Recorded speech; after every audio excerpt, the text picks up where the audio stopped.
We already had 4 diesel-electric hybrid beverage delivery trucks in our operational fleet since 2008, and we were in the process of purchasing another 8 more.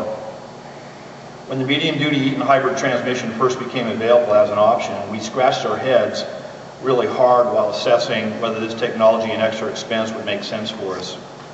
After all, the incremental cost of a hybrid truck was roughly 70% higher than a conventional diesel version.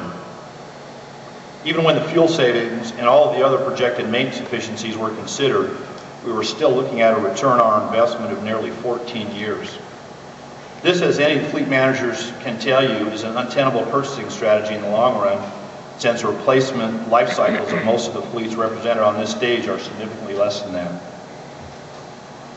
Despite having to bite our lips on these first 12 very expensive beverage delivery trucks, we knew that this decision could only help to support our developing environmental stewardship and corporate citizenship strategies. Additionally, we knew over time, and I believe correctly, that these efforts to gradually green our fleet would deliver for us yet another facet of competitive advantage.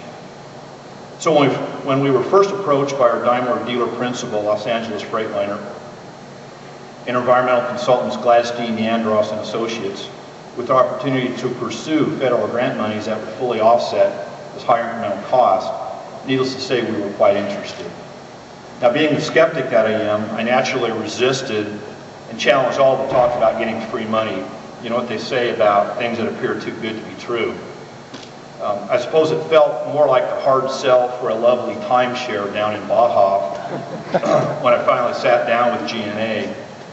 But really, to make matters worse, they were not offering me a free toaster for all of my time. All kidding aside, the G&A team, represented by Cliff Neandros today here, they did a great job and superb job laying out the entire initiative and framing up for us all of our requirements and basically developed the roadmap for us. Shortly thereafter, we committed to our participation with LA Freightliner, G&A, and MEA in order to qualify for this hybrid truck grant program.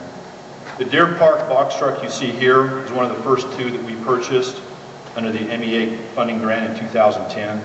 This year we plan to purchase another 23 diesel-electric hybrids, with 10 of those trucks operating here in the Maryland, Greater Baltimore, Washington area. Today, the hybrid trucks in our fleet are delivering favorable performance and generating considerable interest in enviro-centric marketplaces.